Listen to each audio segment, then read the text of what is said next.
want to move on now and catch up with Paul Fletcher, the manager of opposition business for the Coalition in Canberra. He joins me from Sydney. Thanks for joining us, Paul. A couple of things I'm really keen to get your thoughts on.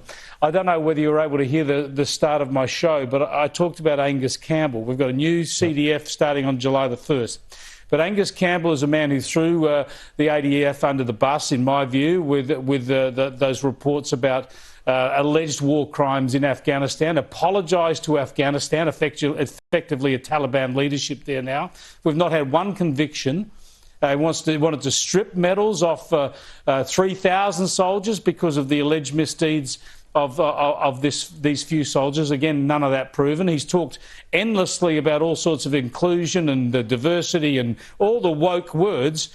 I mean, he's really taken the warrior culture out of our defence forces, hasn't he? And thank God there's a change.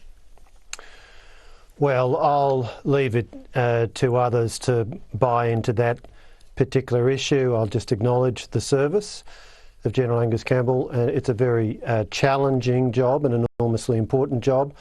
Now, Vice Admiral David Johnston will take on this role. I think it is important that we're having leaders with experience in the different services. I think it's over 20 years since we've had a naval officer as Chief of the Defence Force, so that is important expertise to bring to bear, particularly, of course, at a time when AUKUS is a major focus and should be a major focus for the government, for the nation, working with our allies and partners in the US and Britain. And of course, that's all about submarine capability. So perhaps it is particularly timely to have a very senior officer from a naval background coming in as Chief of the Defence Force. But isn't the point that something needs to change? I mean, I focused on the woke attitudes of Angus Campbell and his leadership, but also in this period there's been monumental stuff-ups and delays in defence procurement, not least in the submarine area. So the whole outfit needs to sharpen up, doesn't it?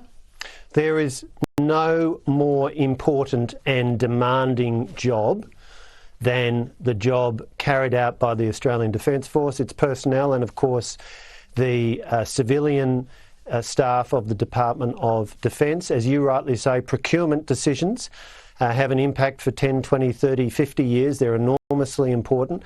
These are huge amounts of money that are being spent. But of course also issues like maintaining the target strength of the ADF. That is a considerable challenge that we're seeing at the moment. And what the ADF does is enormously important. And of course, they're preparing for tasks that we hope they never have to discharge. But when we need them to carry out those tasks, there will be nothing more important for the safety of Australians. Yeah, they better be ready. Now, as a former communications minister, I want to talk to you, get your reaction to what I think is an incredible transgression by the ABC.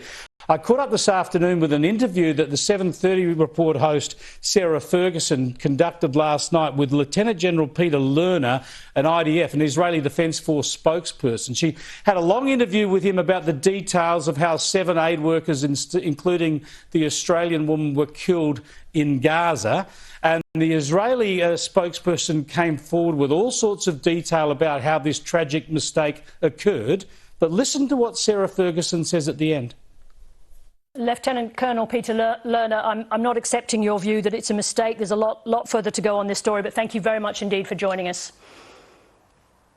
Good evening. She's not accepting his view that it was a mistake. You've got the Australian Broadcasting Corporation accusing Israel of deliberately slaughtering 7 aid workers. Is that sustainable? Well, she is the host of a current affairs program.